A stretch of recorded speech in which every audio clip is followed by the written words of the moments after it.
di sini Tuhan ingin memberikan tunas pekan Tuhan untuk generasi kami Tuhan, generasi Yeremia Tuhan, sehingga menjadi anak-anak yang lebih taat lagi Tuhan, lebih akan takut Tuhan daripada Engkau Tuhan. Dan Tuhan, inilah kami Tuhan sebagai kakak pembina Tuhan, kira berkati kakak pembina kami Tuhan yang kau berikan tunas pekan Tuhan. Terima kasih Tuhan. Haleluya Tuhan. Amin. Puji Tuhan, haleluya. Shalom. Shalom. Hari ini aku tidak sendirian, tapi bersama dengan kakak-kakak pembina yang luar biasa, karena Tuhan Yesus pastinya. Karena hari ini kita akan bahas sesuatu yang dahsyat gitu ya, dan pastinya harapan kita adalah untuk memberkati setiap para pendengar yang ada di mengikuti baik di live streaming maupun di siaran-siaran tunda di YouTube. Nah, sebelum itu mungkin kita perkenalan dulu kali ya. Mungkin ada yang belum kenal sama kita. Ya. Oke, mulai dari aku dulu ya. Jadi nama aku adalah Mone, dan di sini ada kakak senior pembina anak yang sudah berapa tahun melayani, Kak? Tidak terhitung. Tidak terhitung. Haleluya. Oke, Kak, kenalin namanya siapa? Nama saya Sri Utami, dipanggilnya juga Kakak Sri dari Arkadia. Bukan Tentunya. cuma Kakak Sri aja, tapi Kakak Cide. Kakak Cide, banyak orang bilang Kakak Cide karena Cide. terlalu senior kita di sini. Puji Tuhan. Senior sama junior bukannya ada senioritas ya, tapi karena waktunya lama udah Iya. selama sekali melayani di anak-anak khususnya. puji Tuhan. Tapi bukan senioritas ya, Bapak Ibu Saudara. Oke, di selanjutnya ini ada anak muda yang cantik sekali, Jaela. Kakak boleh dikenalin namanya siapa, Kakak? Nama saya Kak Titania. Dipanggil oke. bisa Kak Tita. Oke, halo Kak Sri, halo Kak Tita. Sebelumnya kita mengucapkan terima kasih banyak untuk kepercayaannya. Hari ini kita akan sama-sama membahas tema yang sangat luar biasa, yaitu adalah generasi penerus. Nah, kenapa sih kita ngomongin generasi penerus? Karena kalau kita ingat ya, di poin ketiga dari Pentakosta ketiga adalah bangkitnya generasi Yeremia, yaitu anak-anak muda yang dipenuhi Roh Kudus, cinta mati-matian kepada Tuhan Yesus, tidak kompromi terhadap dosa, dan akan bergerak untuk memenangkan jiwa.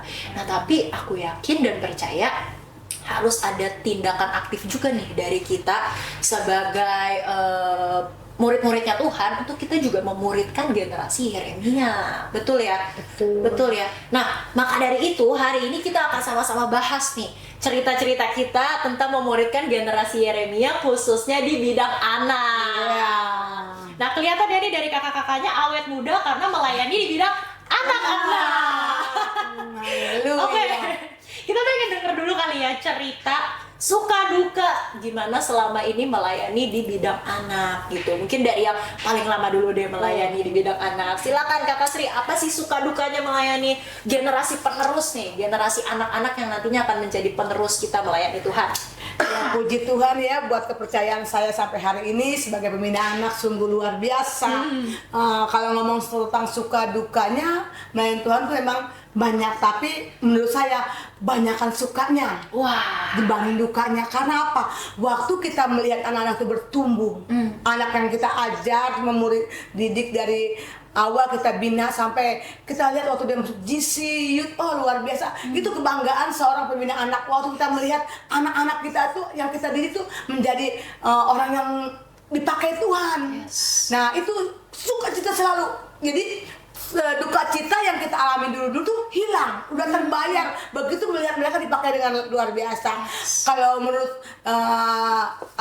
duka citanya sih ya saya katakan bahkan sukanya, tapi dukanya waktu anak-anak itu tuh ya ada sekarang tuh anak-anak sekarang luar biasa loh, terlalu aktif. Sungguh ya Bapak seusia kayak ini harus ngubur-ngubur tuh anak, tapi luar biasa. Tapi saya suka cita. Nah, menurut saya melayani di gereja anak tuh banyakkan sukanya intinya. Wah, dahsyat. Ini kalau Kak Dita karena tadi udah senyum-senyum kelihatannya banyak sukanya juga ini ya, Kak? Iya, sama kayak Kak Astri, kayak baik suka, tapi ada dukanya tuh membuat kita awalnya kita untuk datang kepada Tuhan, terus ada anak-anak yang membuat kita langsung mungkin ingin marah, tapi karena ingat kita melayani untuk Tuhan, jadi kita tahan emosinya dulu. Sabar. Makanya kita awet muda kan Kak. Iya, penuh kesabaran. Jangan perlu kesabaran, Kita sabar. Jadi tetap stay cool dulu. Stay cool ya, stay cool and stay calm. Iya, karena memang namanya anak-anak gitu ya, ada banyak tingkah laku mereka yang mungkin kadang-kadang kita juga nggak sangka begitu ya, dan sangat amat memakan energi mungkin ya. Benar Mungkin yang apa namanya, kalau misalnya di sekolah minggu gitu ya, kita harus mengajar anak-anak dengan suara yang begitu keras, kemudian kalau ada yang nggak fokus dan segala macam itu juga jadi tanggung jawab kita kan, gimana caranya supaya mereka bisa fokus. Jadi mungkin bisa aku simpulin gitu ya dari yang jawabannya, sukacitanya emang banyak banget, apalagi ketika tadi ngelihat anak-anak bertumbuh gitu ya. Tapi memang duka citanya mungkin bisa bilang agak capek nahan emosi dan capek mengeluarkan tenaga ya. Oke, tapi seperti yang tadi Kak Sri bilang, waktu kita nabur, waktu kita sudah bayar harga, kasih tenaga yang terbaik, waktu kita sudah nabur, nahan emosi buat anak-anak ini, kita akan menuai, kita akan lihat anak-anak ini nanti bertumbuh secara rohani maupun nanti di dunia sekuler pun mereka pun akan bertumbuh gitu ya. Amin ya. Dahsyat. Nah, sama nih Kak, sama halnya juga dengan aku gitu ya. Karena saya juga melayani di bidang anak, Bapak Ibu. Jadi memang begitu ya. Sukanya itu apalagi nggak perlu deh melihat mereka langsung naik ke JC atau youth ketika mereka nanti sudah lama gitu ya. Tapi dari pertumbuhan-pertumbuhan kecil aja, misalnya dari mereka mau gemar, tadinya nggak gemar mau gemar, wah itu sesuatu sukacita yang ternyata dia bisa mau gemar loh. Terus misalnya ada anak-anak yang jadi bisa berdoa karena diajarin misalnya sama kakak sekolah minggu, dia cerita ke papa mamanya, aku bisa berdoa sekarang, terus mulai pimpin doa di rumah. Ada cerita-cerita seperti itu yang bikin aku tuh sangat amat bersuka cita gitu. Tapi memang duka citanya ya seperti itulah ya. Oke. Nah, mungkin kita lanjut ke pertanyaan selanjutnya ya. Nah, ini tuh mungkin isu yang sering terjadi banyak di gereja nih, karena pelayanan anak itu kali bisa dikatakan di nomor 2 kan gitu ya, nggak di sini begitu ya, tapi mungkin di luar sana mungkin masih ada gitu ya, pelayanan anak dianggap yang tidak begitu penting gitu. Nah, pertanyaan aku nih, kenapa sih kakak-kakak tuh bisa seantusias itu melayani anak-anak? Kenapa ketika mungkin orang menganggap anak-anak itu tidak sepenting itu, tapi kakak-kakak ada di sini setia sampai hari ini melayani anak-anak dengan semangat yang begitu besar? Kenapa tuh Kak? Mungkin dari Kak Tita dulu deh. Oke, mungkin sering kita dengar berita kan kayak di luar-luar ada ya, peran anak itu di nomor 2 kan, tetapi begitu hal sini enggak, karena dari pemimpin kita selalu fokus dari hal-hal kecil dari anak-anak tuh selalu fokus tuh, jadi selalu dilibatkan dalam segi kegiatan mulai melayani kayak dari worship leader, singer, pendoa dan lain sebagainya, aser dilibatkan. Jadi kita sarankan dari anak-anak dulu untuk melayani itu Tuhan. Kalau kita bisa lihat, kalau kita fokus untuk melayani untuk dewasa itu cuma halnya untuk melihat untuk kita bisa. Jadi kalau anak-anak itu dari diri kita sendiri gitu ya. Jadi kita bukan hanya untuk melayani untuk dewasa juga, tapi melayani juga anak-anak juga dari anak-anak dulu. Karena kan nanti anak-anak ini pun akan menjadi dewasa gitu ya. Dewasa. Salah satu penentunya ketika nanti mereka dewasa, kerohaniannya seperti apa itu salah satunya itu di anak-anak. Makanya kalau Bapak Ibu juga bisa telusuri gitu ya di Google atau di sumber-sumber yang ada, anak-anak tuh punya golden age namanya. Jadi di saat itulah mereka menyerap sangat banyak hal, yaitu ketika saat anak-anak. Tapi ketika kita sudah dewasa gitu ya, ketika kita sudah punya pemikiran sendiri, itu akan lebih susah sebenarnya untuk menerima prinsip-prinsip firman Tuhan yang ada. Justru mulai dari anak-anak lah, di situ kita harus benar-benar memuridkan mereka supaya nanti ketika mereka besar pun udah nggak gitu susah untuk dibentuk gitu ya. Jadi mereka udah punya prinsipnya dari mereka kecil gitu. Nah, itu salah satu yang pastinya membuat kita semangat gitu ya untuk melayani anak-anak. Karena anak-anak ini adalah generasi penerus kita gitu. Nah, kalau Kak Sri gimana? Nah, menurut saya seperti Kamal bilang ya, generasi penerus ya. Makanya sebuah gereja akan bertahan sampai nanti kalau generasi anak itu ada. Yes. Makanya saya sangat prihatin kalau ada seorang pemimpin dia memperhatikan gereja anak gitu kan ya. Karena kalau gereja anaknya kuat, gereja itu akan kuat. Amin. Kalau gereja anaknya hanya diabaikan, otomatis apakah yang tua-tua terus memimpin kan tidak mungkin. Harus ada regenerasi. Maka dari generasi anak ini kita bentuk Bagaimana mereka sungguh-sungguh sama Tuhan, bagaimana cara mereka beribadah, bagaimana cara mereka berdoa, bagaimana mereka tuh punya antusias untuk beribadah melayani Tuhan. Kalau dari kecil yang mereka diabaikan, hanya asuh, anak-anak nggak ada artinya. Ingatlah bahwa di anak ini ada suatu aktivitas yang luar biasa, pemikiran mereka tuh sangat berkembang, berkembangnya tuh luar biasa, lebih dari orang zaman dulu sama dengan sekarang lain beda. Makanya saya berharap ya bagi setiap orang-orang tua gitu ya, dukung mereka anak-anaknya untuk datang beribadah. Amin. Ajar mereka untuk beribadah, jangan udah nggak usah di rumah, nggak bisa. Saya sangat prihatin loh bagi orang tua yang menciptakan anak-anak. Ya, saya mohon ya di tempat ini, ayo yang memiliki anak di rumah, yang hanya di rumah aja, dorong mereka untuk beribadah dari kecil, bentuk iman mereka. Nah, saya percaya kalau dari kecil iman mereka kuat, mereka akan kuat menghadapi ujian ini. Kayak pegangan Iya, ya. pegangan. Ingat dah, zaman itu kan guys nggak baik dong, goncangan, tantangan, cobaan, ujian, pergaulan yang nggak baik. Nah itu, kalau mereka dari sekolah minggu aja nggak mereka dibekali nih, nanti pada saat-saat tertentu mereka tergoyang dengan pergaulan yang nggak baik. Kalau dari awal dia dipupuk dengan rasa takut sama Tuhan, waktu mereka sudah dewasa dia ingin melakukan hal yang jahat, ingat Tuhan. Apalagi ya kecil itu kita harus butuh pengurapan loh. Jangan. Saya sangat antusias buat gembala-gembala yang selalu mengurapi anak-anaknya. Karena pengurapan itu untuk mereka loh. Karena pengurapan hanya mungkin kata hal biasa, tapi dengan pengurapan mereka akan tahu waktu mereka dewasa dia akan tahu bahwa ada pengkaperan gitu, perlindungan gitu dari Allah ya. Hanya itu aja yang mungkin dari saya gitu tentang bagaimana gereja anak dibutuhkan, harus diperhatikan. Sangat-sangat amat ya, karena Iya. ini adalah generasi penerus. Nah benar, ibaratnya gini loh, orang dewasa yang udah dari kecil sekolah minggu aja banyak yang goyang. Iya. Apalagi yang nggak dibekalin dari kecil gitu ya. Jadi memang maksudnya kita itu bukan yang memegang peran utama untuk membentuk Iya, anak-anak. benar. Kita sangat perlu orang tua juga, pendidikan di rumah. Tapi maka dari itu kita semua yang ada di sini, kakak-kakak Mina juga berjuang, tapi kita juga mengajak papi mami semua Yes, yang ada di rumah bantuan. ikut berjuang Yes. juga, dukung anak-anaknya untuk mengikuti kegiatan ibadah yang ada. Bahkan di rumah juga ajak ibadah, mesbah keluarga. Iya, benar. Amin.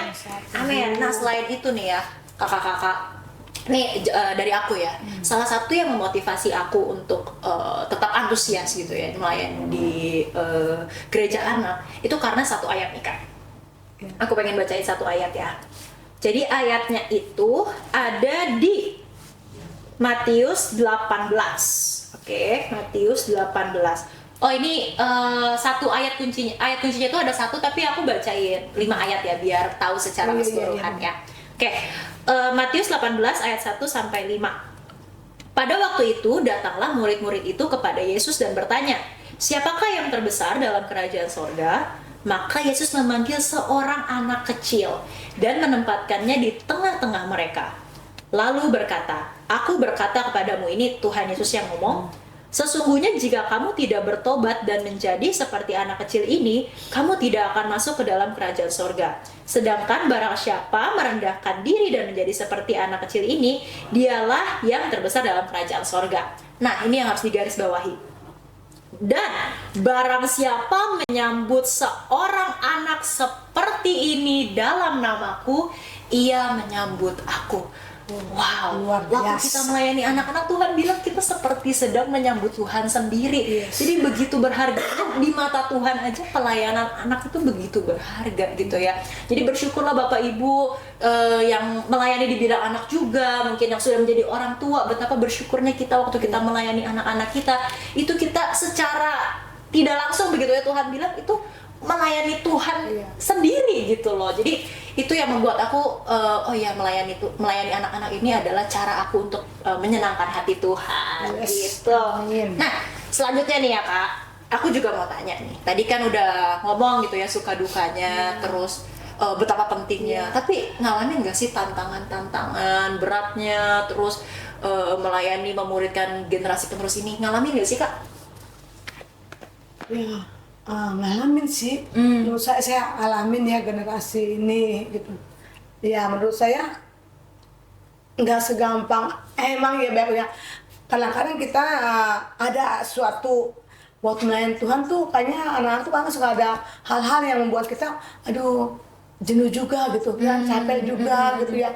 Kadang-kadang kalau kita lihat kan itu, aduh Tuhan, kok main tuh apa berkat kamu ini kita harus punya tenaga, punya kekuatan gitu ya.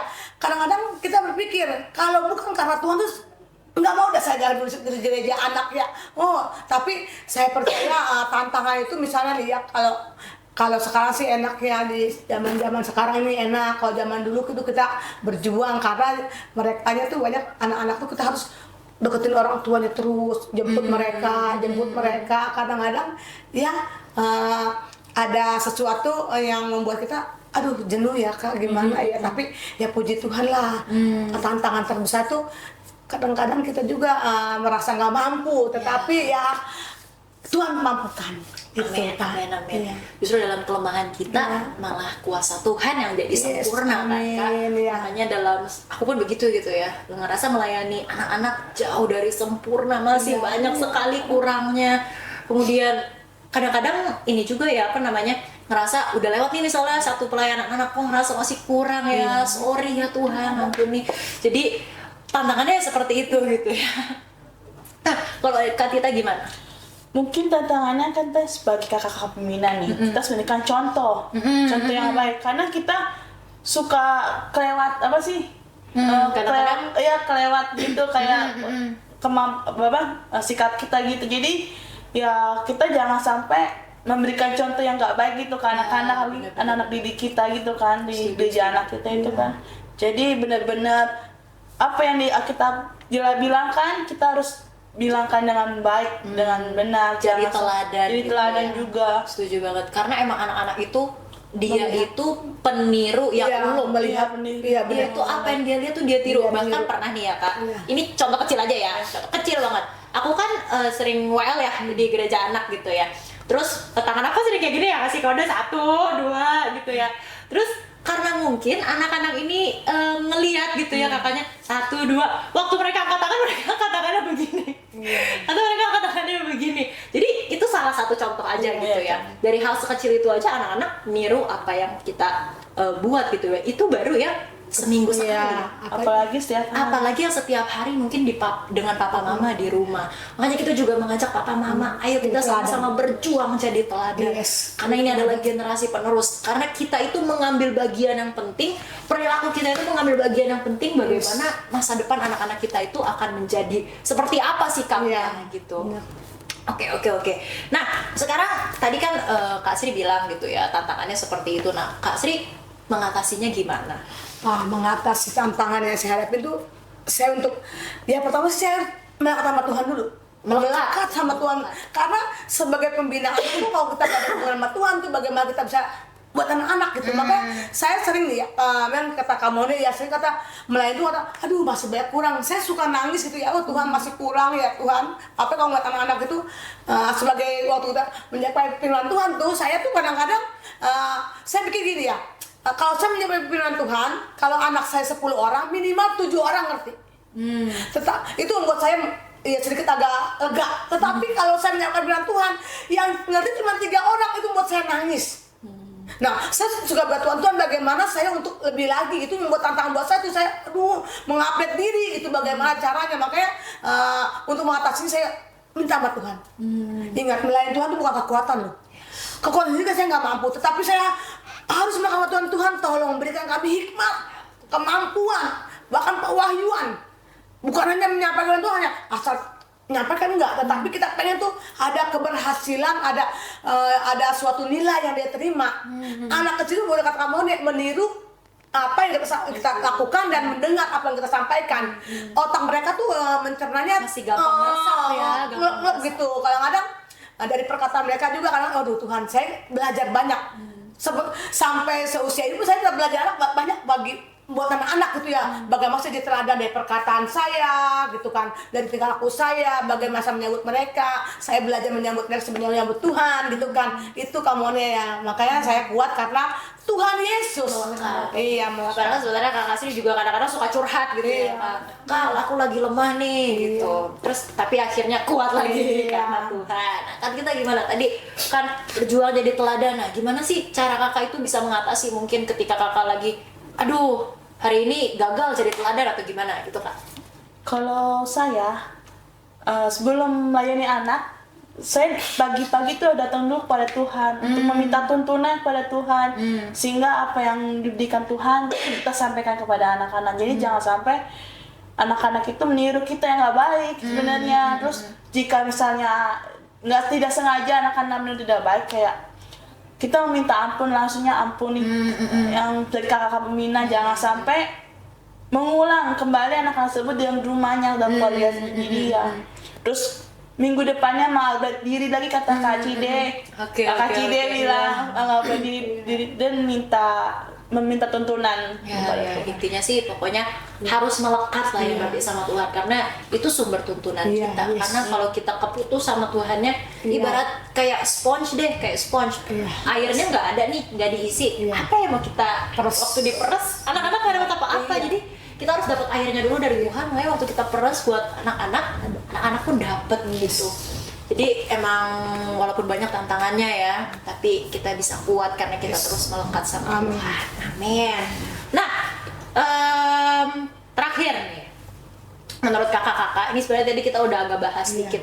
Sebenarnya apakah tugas untuk melayani generasi penerus itu hanya kita nih Kak? Apakah hanya para pembina anak, para pembina JC dan pembina youth? Apakah hanya itu? Atau sebenarnya ada orang lain yang seharusnya juga bertugas untuk itu? Gimana tuh Kak? Menurut ya ada lah. Kita kan cuma di gereja cuma berapa jam. Nah di rumah itu hal yang paling penting yang banyak teladan tuh orang tuanya, papa mama, papi mami, ayah ibu, hayolah sama-sama kita bersatu untuk membangun generasi ini. Dibentuk dari rumah, mulai dari perkataan. Karena selama ini perkataan yang dilakukan orang tua mereka tiru. Saya mohonlah berkataanlah yang baik. Lepaskan berkat, jangan banyak melakukan orang suka ngatain temen yang nggak baik gitu ya. Nah, kedua tindakan. Saya suka lihat tuh orang suka ada mungkin dari rumahnya, makanya dari rumah orang tua dimohon diperhatikan buat perkataan anak-anaknya, buat tindakan anaknya. Mungkin anaknya bergaul nih sama teman-teman dengan kasar mungkin ya. Nah mereka kan melakukan apa di situ juga gitu, makanya bapak mama, kakaknya juga yang di rumah tolong jadi teladan bagi anak-anaknya, bagi adik-adiknya, karena itu sangat penting. Mereka di rumah kan berjam-jam, berhari-hari, di sini kita hanya lihat. Makanya saya mohon dengan sangat ya buat papa mama tolong jadi teladan buat anak-anaknya. Jangan sampai generasi ini menjadi generasi yang tidak baik. Tapi kayak mau generasi anak ini menjadi generasi yang memuridkan orang lagi. Itu kerinduan kami tuh nggak ada yang lain sebagai pembina anak. Nggak ada yang lain kerinduan kami sebagai pembina anak. Makanya kami mohon bantuan dari keluarga ya. Jadikan mereka anak yang baik, yang menjadi teladan di mana dia ada. Tanggung jawab kita bersama lah ya. Bersama, iya benar. Kalau Kak Tita mungkin mau menambahkan? mungkin ya sama kayak hal yang Cide bilang itu, kayak kita harus sama-sama bertanggung jawab untuk mendidik adik-adik kita, anak-anak kita untuk datang kepada Tuhan, ini Tuhan. Dari sebenarnya itu yang sumber utamanya itu dari keluarga dulu Kak, dari keluarga secara baik, baru nanti bisa tahu bagaimana anak tersebut itu baik atau enggak dari keluarganya. Dari keluarganya yang harus juga gitu ya. Ini tanggung jawab kita bersama lah ya. Nah, tapi aku kepikiran sesuatu nih Kak. Aku keinget sesuatu yang mungkin para papi mami mungkin perlu juga mengetahui hal ini begitu ya, karena ada dari beberapa sumber dari psikologi juga nih tentang bagaimana waktu kita mau kasih perintah buat anak-anak. Misalnya dia lagi, anak-anak itu kan nggak sempurna lah ya, kita tahu. Mungkin mereka lagi ada dalam fasenya mereka nakal begitu ya. Please tolong banget papi mami semua jangan berkatakan kamu ya anak nakal ya. Nah, itu jangan banget gitu ya, karena anak-anak nanti malah akan terpaku di pikirannya bahwa mereka adalah anak nakal seperti itu. Jadi memang harus jadi teladan, tapi yang kedua adalah perkataan yang baik untuk anak-anaknya. Kamu anak baik, kamu akan jadi anak baik, kamu akan fokus misalnya, kamu akan menjadi anak berprestasi. Jadi jangan sampai perkataan-perkataan yang mungkin kadang kita kesel, jadi kita hilang gitu ya. Nah, kita sama-sama belajar. Aku pun di sekolah minggu, kita semua juga di sekolah minggu sama-sama belajar tentang hal ini. Oke, gitu mungkin ada pesan-pesan tambahan? Kalau mungkin ya di sini kan saya nih udah punya anak ya, saya ngerti tuh bagaimana didik anaknya. Mungkin kan saya sebagai pembina anak, bisa punya anak, benar saya lihat anak-anak saya ya, waktu saya didik mereka ketemu Tuhan, mereka akan mengerti gitu ya. Mereka akan merasa ke gereja itu bukan suatu kebiasaan, tapi mereka kerinduan. Memang ya ada masa-masa peralihan tuh kamu nih, mulai dari gereja anak ke GC, Ada tantangan ke youth itu saya rasakan. Makanya Bapak Mami mohon dari kecil tanamkan yang baik, karena ada perubahan tuh membuat mereka tuh, aduh luar biasa. Saya bilang kesaksian anak-anak saya ya, puji Tuhan ya, sampai hari ini mereka menjadi yang baik, bukan masalah baik dalam hal apa, tapi mereka juga berusaha. Kadang-kadang mereka mencari jati diri itu. Dia sekarang juga ngabarin gini sama saya, yang anak saya yang kedua, bilang, Mami kenapa sih Dede mesti begini katanya, nggak boleh kayak orang-orang. Saya cuma bilang, kamu kan anak Tuhan, kamu kalau Tuhan, kamu tuh jadi garam di mana kamu ada. Sekalipun kamu di sana, keadaan pergaulan kamu nggak baik, kamu jadi baik. Saya bilang, jadilah ikan. Dan saya bilang, meskipun di air asin, dia tidak akan menjadi asin. Sama seperti kamu, sekalipun kau bergaul dengan teman-temannya. Saya juga bilang, kita sebagai orang tua nih nggak bisa mengkal mereka loh kamu nih. Betul. Di rumah bisa bilang, tapi 24 jam kita nggak awasin mereka nggak bisa.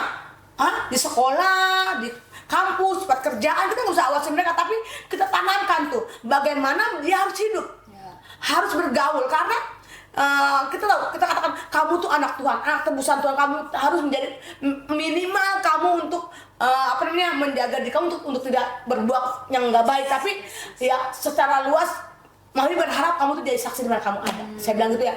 Puji Tuhan sampai hari ini mereka biasa. Sebagai orang tua, tantangan saya percaya setiap bapak ibu punya tantangan tentang anak-anaknya, baik anak perempuan maupun anak laki. Dulu orang tua bilang anak perempuan, tidak juga. Gak mungkin semuanya mulus. Mulus tidak ada yang mulus. Makanya waktu anak kita nggak mulus, lagi ada permasalahan, lari sama Tuhan, lari sama Tuhan. Kesaksian saya pernah mengalami suatu masalah anak saya itu, saya cuma nanya Tuhan Yesus, saya tahu itu pemberian Tuhan. Anak tuh pemberian Tuhan buat kita loh. Ada, saya dengar suatu kata, anak itu kita dapat dari surga. Anak Tuhan kasih dari surga buat kita. Apakah selama di dunia ini kita bisa mengembalikan dia ke surga lagi nggak? Gitu kan? Itu yang jawab orang tua loh. Bagaimana orang tua harus bisa tuh mengembalikan anak itu untuk ke surga lagi. Jangan sampai dari surga mengembalikan ke tempat lain. Nah, itu saya berharap ya Bapak Ibu, ayo kita berjuang bersama-sama. Bagi yang udah punya anak, usahakan kembalikan mereka kepada yang punyanya. Amin. Semua anak dari Tuhan dan tak kembalikan ke Tuhan lagi. Amin. Itu kerinduan saya itu. Wah, perspektif yang baru mungkin ya bagi para orang tua. Jadi kembali menyimpulkan gitu ya, ini tanggung jawab kita bersama membangun dan memuridkan generasi penerus. Itu nggak bisa dilakuin hanya oleh kakak pembina atau hanya dilakukan oleh orang tua saja, juga mungkin agak sulit gitu ya, karena kan orang tua nggak selalu bersama dengan anak-anaknya. Ini tugas kita bersama, dan kuncinya kita harus melekat sama Tuhan, karena terlalu banyak tantangannya, suka dukanya. Makanya kita harus tetap melekat sama Tuhan, supaya benar-benar anak-anak itu bisa menjadi anak-anak yang cinta Tuhan, takut Tuhan seperti kerinduan kita. Amin. Mari sama-sama kita akan menutup tuntunan sepekan ini dengan doa. Oh haleluya, rapata karalamaya ralabaya siarapata karabaya oh ralabaya siarapata karalabaya ralabaralabaya siarapata karalabaya. Oh terima kasih ya Tuhan Yesus. Kami percaya kepadamu Tuhan, Engkau yang memiliki setiap kehidupan anak-anak kami. Oh rapata karalabayara, generasi anak ini ya Bapak, Engkau menangkan dalam nama Yesus. Terima kasih ya Bapak, apa yang kami sampaikan hari ini biar menjadi berkat bagi orang tua yang mendengar siaran ini Tuhan. Kami rindu setiap anak-anak kami akan kami kembalikan kepadamu Tuhan. Terima kasih Engkau memberkati Tuhan mereka yang mendengar siaran ini, dan kami percaya Tuhan melalui siaran ini banyak orang-orang akan mengerti bahwa setiap anak-anak membutuhkan teladan yang baik dari orang tuanya, dari lingkungannya. Terima kasih ya Tuhan Yesus, terima kasih. Kami melepaskan berkat biar di rumah-rumah mereka anak-anak diberkati, orang tua diberkati, anak-anak akan kembali kepada bapak-bapaknya, dan bapak-bapak yang kembali kepada anak-anaknya. Kasih mesra terjadi di rumah-rumah, ada berkat ilahi, ada sukacita yang besar di dalam nama Tuhan Yesus. Berkat Allah mengalir, terpujilah Engkau Allah yang besar di dalam nama Tuhan Yesus. Haleluya, haleluya. Amin. Puji Tuhan. Sampai jumpa di tuntunan sepekan berikutnya. Shalom. Shalom.